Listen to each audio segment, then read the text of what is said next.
Hello বন্ধুরা, আমি চলে এসেছি কৃষ্ণনগর বাস স্ট্যান্ডে। দেখো এখানে একটি ঝামেলা হয়েছে টোটোওয়ালার সাথে আর বাসওয়ালার সাথে একটু গন্ডগোল লেগেছে, তার জন্য বাস বন্ধ করে দেওয়া হয়েছে। আমরা এখন নেমে পড়েছি, এখানে যাব রানাঘাট।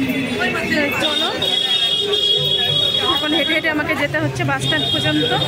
আলাদা একটা বাস ধরতে হবে। তোমাদের দেখাই যে কি পরিস্থিতি এখানে। কোনো অটোওয়ালা বা টোটোওয়ালা কাউকে এখানে যেতে দিচ্ছে না, আর আমাদেরও নামিয়ে দিয়েছে। এই যে এখানে সব গাড়ি দাঁড় করিয়ে দিয়েছে।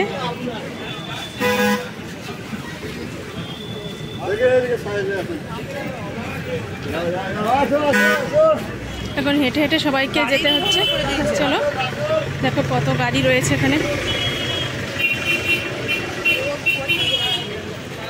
পুলিশ প্রশাসনও চলে এসেছে এখানকার পরিস্থিতি সামাল দিতে। তো চলো এখন দেখা যাক, যে বাসে যাব সেই বাসটাও পাওয়া যাবে কিনা বলতে পারছি না, কি হবে ঠিকমতো যেতে পারবো কিনা সেটাও বলতে পারছি না। দেখো দুই সাইডে গাড়ি রয়েছে, মাঝপথ দিয়ে আমাদের হেঁটে যেতে হচ্ছে। কি বিপদের মুখে পড়ে গেছি।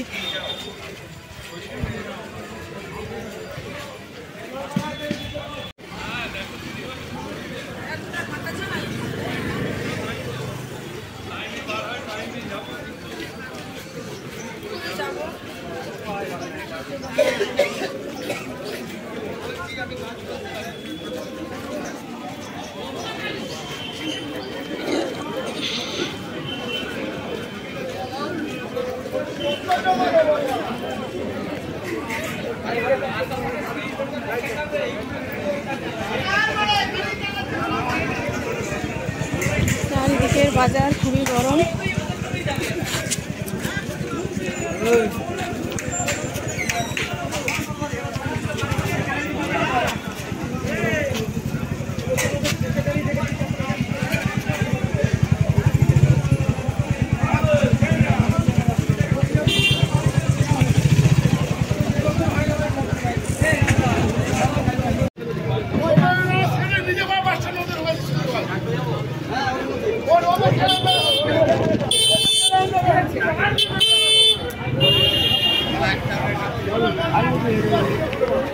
এমন বিপদের মুখে পড়েছি, এখানে অটো টোটো কিছুই চলবে না, এমনকি বাস পুরো বন্ধ করে দেওয়া হয়েছে। আমি কি করে যাবো বুঝতে পারছি না। এই দাদাভাইকে বললাম, আমাকে বলছে ট্রেনে করে চলে যাও, কিন্তু আমি সেভাবে তো চিনতেও পারি না কোথা থেকে কীভাবে যাবো, কিছুই বুঝতে পারছি না।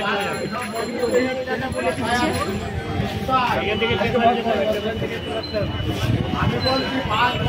বাধ্য হয়ে এখন স্টেশনে যেতে হচ্ছে ট্রেনে করে যাওয়ার জন্য। দেখা যাক কীভাবে যেতে পারি, সেভাবে রাস্তাঘাট তেমন চিনতেও পারি না। আর বাড়ি থেকে তো আমি একাই বেরিয়ে এসেছি। তো সামনে দাদাভাইকে জিজ্ঞাসা করলাম, সেও যাবে ট্রেনে করে, তাই ওনার পিছিয়ে যাচ্ছি। চলো দেখা যাক, এমন পরিস্থিতি আগে কখনো করিনি, আজকে এই মানে ফার্স্ট টাইম আমি এরকম বিপদের মুখে পড়লাম। চলো, এই যে দাদাভাই যাচ্ছে, তো তার পিছিয়ে যাচ্ছি, তার ফ্যামিলি রয়েছে সাথে, পেছনে রয়েছে তারা।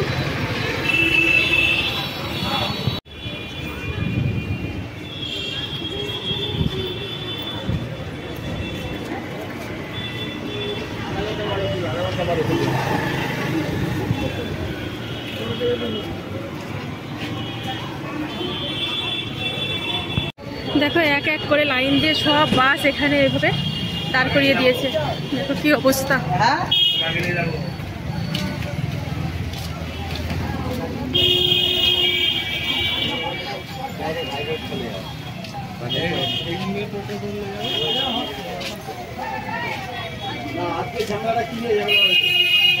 আমরা বলতে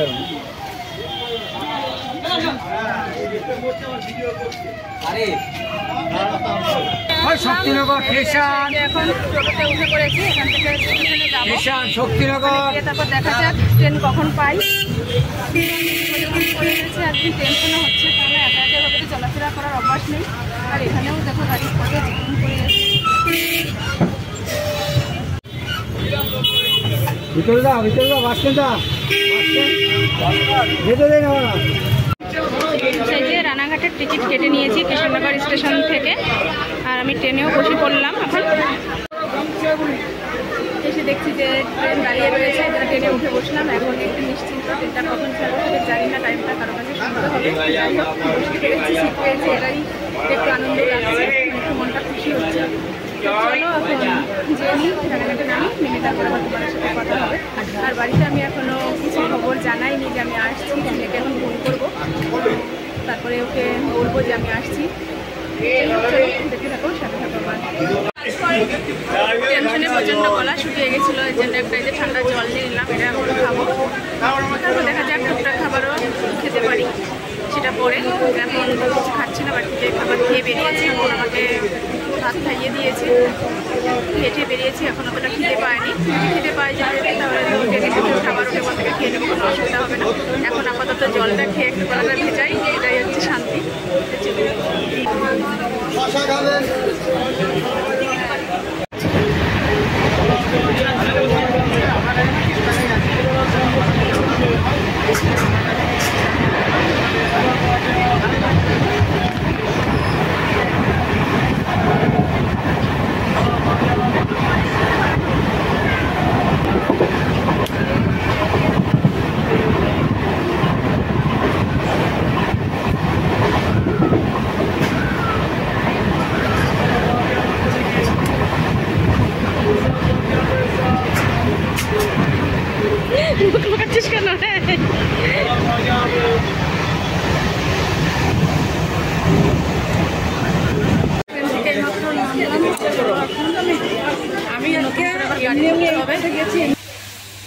বাড়ি চলে এসেছি, তোমাদের সাথে আর কিছু কথা বলা হয়নি। এখন সন্ধ্যার সময় চলে আসলাম এই যে রান্না করতে।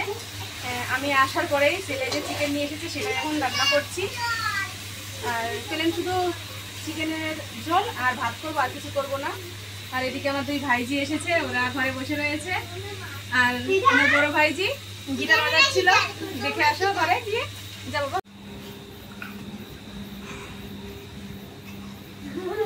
বাজাবি আয়, দেখি কেমন বাজাতে পারি। বাজা কেমন বাজাতে পারি, বাজা।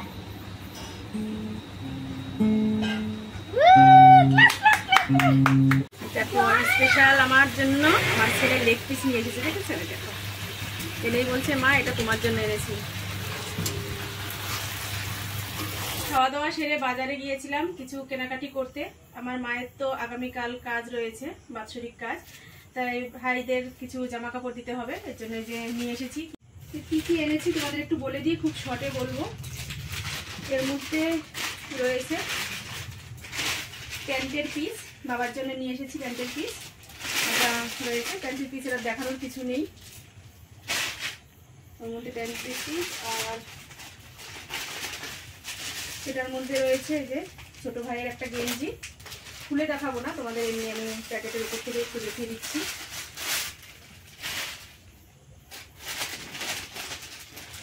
আর এর মধ্যে রয়েছে ভাইয়ের বউর জন্য শাড়ি, এই যে শাড়ি রয়েছে। আর রয়েছে ব্লাউজ আর সায়া। ব্লাউজটা প্যাকেট করা রয়েছে, সেটা তোমাদের খুলে দেখাচ্ছি না। আমার জন্য এনেছি একই সেম ব্লাউজ, সেটা তোমাদের পরে আমি দেখাচ্ছি। একটা প্যাকেট করা রয়েছে আর আমারটা প্যাকেট ছাড়া রয়েছে, আমারটা দেখাতে পারবো খুলে, ভরে রাখি এটা।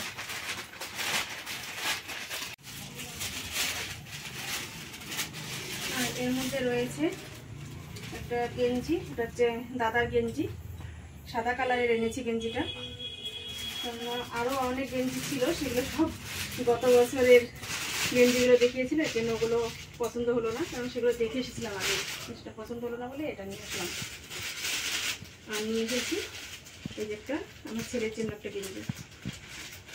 এই ছিল কেনাকাটা। আর আমার ছেলে আমাকে একটা নাইটি আনতে বলেছে, সেটা যাবো এখন আনতে। আর তোমাদের দেখিয়ে দিচ্ছি আমার জন্য যে ব্লাউজটা এনেছি সেটা দেখিয়ে দিচ্ছি। এই যে এই ব্লাউজটা আমার জন্য নিয়েছি, আর সেম ব্লাউজই আমার ভাই বোর জন্য নিয়েছি। ওটা তো প্যাকেটের ভিতরে রয়েছে বলে তোমাদের আর দেখাতে পারলাম না।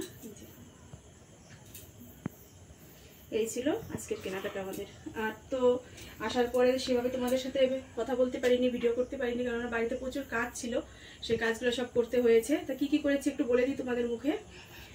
মায়ের ঘরটা লেপেছি, আমার ঘরটা লেপেছি, আর কিছু জামা কাপড় ধোয়ার বাকি ছিল সেগুলো করেছি। মানে বুঝতেই তো পারো একটা অনুষ্ঠান বাড়িতে কী কী কাজ থাকতে পারে, সেগুলো সব সেরেছি। তো যাই হোক, এখন আমি যাব বাজারে। আমার ছেলে আমাকে টাকা দিয়েছে, এই যে টাকা দিয়েছে, আমি এখন একটা নাইটি আনতে যাবো। তো চলো নাইটি নিয়ে আসি, তারপরে আবার কথা হচ্ছে তোমাদের সাথে।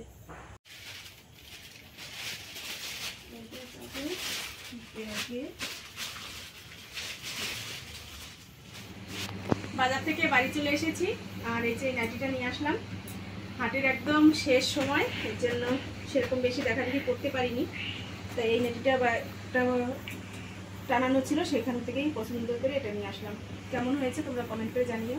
আর অনেকটা লং, দেখো আমার থেকে কত বড়, প্রায় 1 বিঘেতে বেশি কাটতে হবে নিচের চুল, এখন এতটা বড়। আর আমি হাতাটা লাগিয়ে নেব এখন। তো চলো, অনেক তো রাত হয়ে গেছে, আর রাতের জন্য ভাত বসিয়েছি, খাওয়া দাওয়া করবো। তো আজকের মতো ভিডিওটা আমি এখানেই রাখছি। তোমরা ভালো থেকো, সুস্থ থেকো, আর আমার চ্যানেলটি সাবস্ক্রাইব করে আমার পাশে থেকো। আজকের মতো টাটা, বাই বাই। আগামীকাল দেখা হবে নতুন ভিডিওর সাথে। টাটা।